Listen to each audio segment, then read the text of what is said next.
میں نے اپنے والد ماجد رحمۃ اللہ علیہ سے حضرت مولانا مفتی محمد شفیع صاحب رحمۃ اللہ علیہ اللہ تعالیٰ ان کے درجات بلند فرمائے ان سے سنا، حضرت نے کہیں حکایت پڑھی ہوگی، ہے تو حکایت ہی لیکن بڑی سبق آموز ہے۔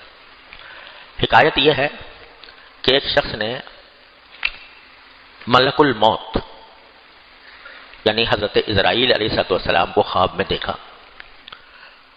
ملک الموت جن کو اللہ تعالیٰ نے انسانوں کی روح قبض کرنے کے لیے پیدا فرمایا ہے، اور یہی وہ خدمت انجام دیتے ہیں۔ اللہ تعالیٰ کے حکم سے لوگوں کی روحیں قبض کرتے ہیں، جس کا حکم ہو جاتا ہے کہ جاؤ قبض کر لو، روح قبض کرنے کے لیے پہنچ جاتے ہیں۔ تو کسی نے ان کو خواب میں دیکھا اور ان سے کہا کہ حضرت آپ کو ایک ہی کام ہے دنیا میں، کائنات میں، لوگوں کی روح قبض کرنا، اور جب روح قبض کرنی ہوتی ہے تو آپ اچانک لوگوں کے پاس پہنچ جاتے ہیں اور قبض کر لیتے ہیں، کوئی نوٹس ہی نہیں بھیجتے، کوئی نوٹس بھیجتے کہ بھئی 1 مہینے کے بعد میں آنے والا ہوں، تو لوگ کچھ تیار ہو جاتے ہیں اور تیار ہو کر پھر دنیا سے رخصت ہوتے ہیں۔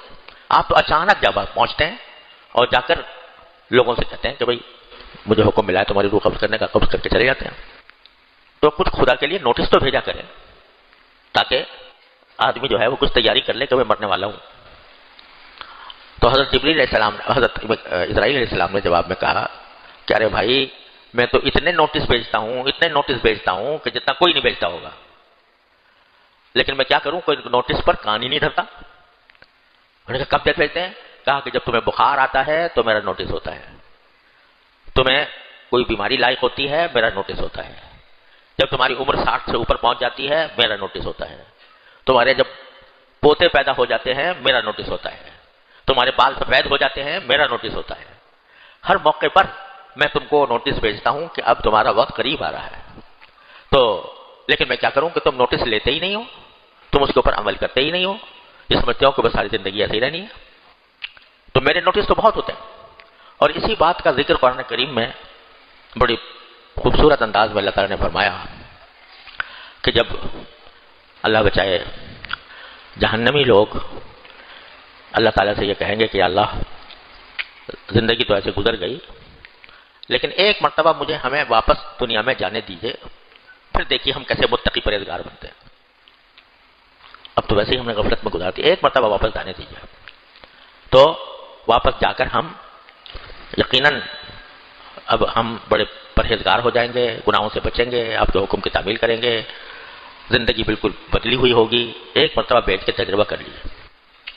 تو قرآن کریم اس کے جواب میں فرماتا ہے اولم نعمرکم ما یتذکر فیہ من تذکر، ارے بندہ خدا کیا ہم نے تمہیں اتنی عمر نہیں دی تھی، اتنی عمر کہ ما یتذکر فیہ من تذکر، جس میں کوئی اگر نصیحت حاصل کرنے والا ہوتا تو نصیحت حاصل کر لیتا۔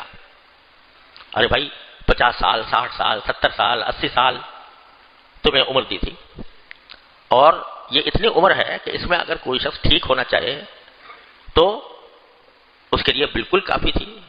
ٹھیک ہونے کے لیے کوئی لمبے چوڑے کام کی ضرورت نہیں، توبہ کرے اپنی سابق زندگی سے، جس وقت توبہ کر لے گا اور اللہ تعالیٰ کے حضور رجوع کر لے گا اسی وقت وہ ٹھیک ہو گیا۔ تو اتنی بڑی طویل عمر میں کوئی بھی وقت جو انسان اپنی اصلاح کے لیے خرچ کر لے، توبہ کرنے کے لیے خرچ کر لے، ایک لمحے کے اندر ٹھیک ہو سکتا ہے۔ تو اگر فرض کرو کسی کی عمر 60 سال ہوئی 70 سال ہوئی، کتنے دن آئے اس میں، کتنے دنوں میں کتنے گھنٹے آئے، کتنے گھنٹوں میں کتنے منٹ آئے، کتنے منٹوں میں کتنے سیکنڈ آئے، 1 منٹ کا کام تم نے نہیں کیا۔ 1 منٹ کا کام کیا تھا؟ اے اللہ مجھ میں اپنے ساری زندگی میں جو کچھ مجھ سے گناہ ہوئے، اے اللہ اپنے فضل و کرم سے مجھے معاف کر دے، اب جو کچھ بھی وقت گزرے گا انشاءاللہ آپ کی رضا کے مطابق گزرے گا۔ 1 منٹ سے بھی کم کا کام ہے، یہ نہیں کیا تم نے۔ اور اگر کبھی غلطی ہو جائے تو توبہ کا دروازہ کھلا ہوا تھا ہر وقت، جب چاہتے تو تم توبہ کر کے استغفار کر کے اپنے گناہوں کو مٹا سکتے تھے۔ اتنی لمبی تمہیں عمر دی تھی۔ اولم نعمرکم ما یتذکر فیہ من تذکر، کیا ہم نے تمہیں اتنی عمر نہیں دی تھی جس میں نصیحت حاصل کرنے والا اگر چاہتا تو نصیحت حاصل کر لیتا۔ ایک تو یہ بات اتنی لمبی عمر دی تھی، دوسرے کیا وجاءکم النذیر، اور اس عمر میں بھی تمہارے پاس آگاہ کرنے والے، خبردار کرنے والے، ڈرانے والے آتے رہے۔ یعنی یہ بھی نہیں کہ تمہیں خالی چھوڑ دیا گیا ہو، تمہیں ڈرانے والے آتے رہے، تمہیں آگاہ کرنے والے آتے رہے۔ سب سے بڑے آگاہ کرنے والے کون؟ حضرات انبیاء کرام علیہم السلام. تو وہ ڈراتے تھے، بتاتے تھے کہ بھائی غفلت میں زندگی نہ گزارو، اللہ تعالیٰ کی احکام کی اطاعت کرو. وہ آتے تھے. انبیاء کرام کے بعد اللہ تعالیٰ نے انبیاء کرام کے وارثین بھیجے. صحابہ کرام ساری زندگی ان کی اس کام میں صرف ہوئی. تابعین، تبع تابعین، پھر ان کے بھی وارث علماء کرام، اولیاء اعظام، بزرگ، داعی، مصلح، کوئی زمانہ ان سے خالی نہیں رہا، جو پکارتے رہے، دعوت دیتے رہے کہ اپنی زندگی کے لمحات کو غنیمت سمجھو اور غنیمت سمجھ کر اس کا ایک ایک لمحہ اپنے اللہ تعالیٰ کی رضا میں خرچ کرنے کی کوشش کرو.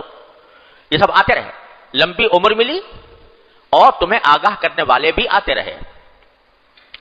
اس کے بعد پھر اب تمہارے پاس کیا حجت باقی ہے؟ ساری حجت ہم نے تمام کر دی.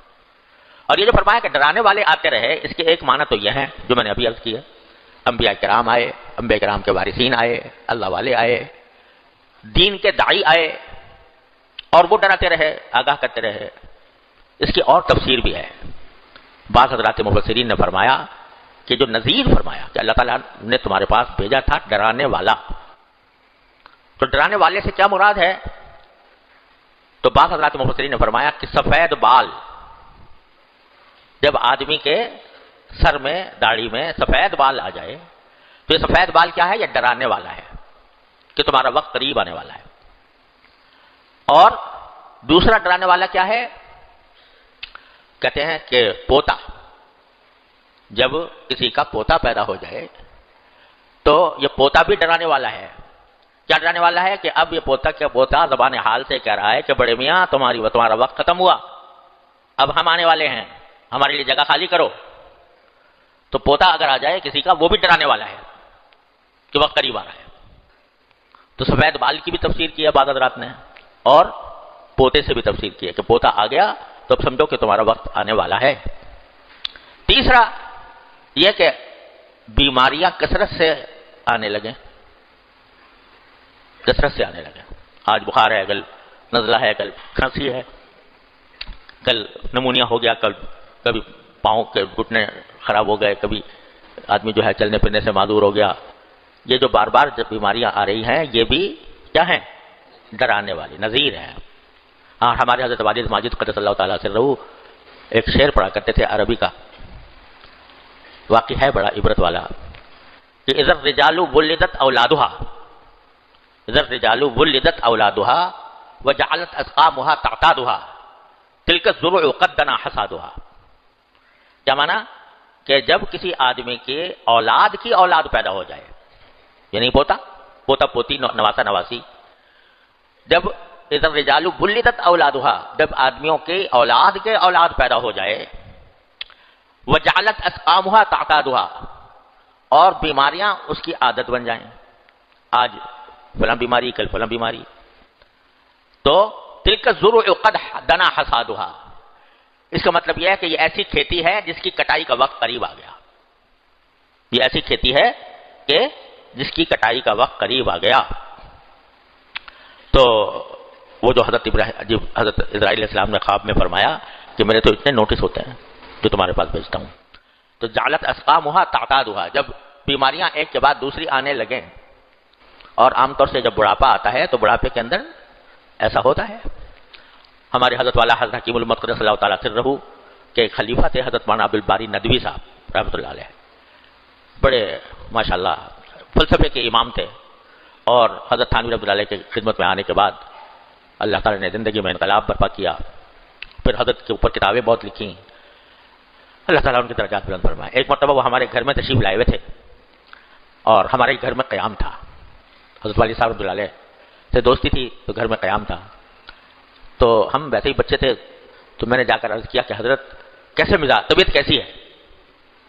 تو انہوں نے جواب میں ایک لفظ کہا، بھائی طبیعت بڈھی ہے، طبیعت بڈھی ہے. اس ایک لفظ میں انہوں نے ساری باتیں کہہ دی کہ بڈھی ہے، مطلب یہ کہ بھائی جب بڑھاپا ہے تو بڑھاپے کے ساتھ تو کچھ نہ کچھ لگا ہی رہتا ہے.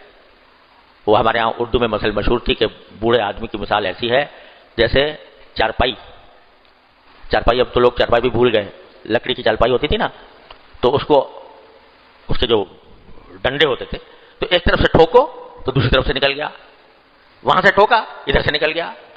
تو وہ کہتے تھے بوڑھا آدمی جو ہے وہ اس چارپائی کی طرح ہے کہ ایک طرف سے ٹھوکا جائے تو دوسری طرف سے نکل جاتا ہے، ایک طبی معاملہ ٹھیک ہوتا ہے تو دوسرا شروع ہو جاتا ہے. یہ سب کیا ہے؟ یہ سب نذیر ہے، یہ سب بتانے والا ہے کہ اب تمہارا دنیا سے جانے کا وقت قریب آ رہا ہے، تیار ہو جاؤ اور اس کی تیاری کرو.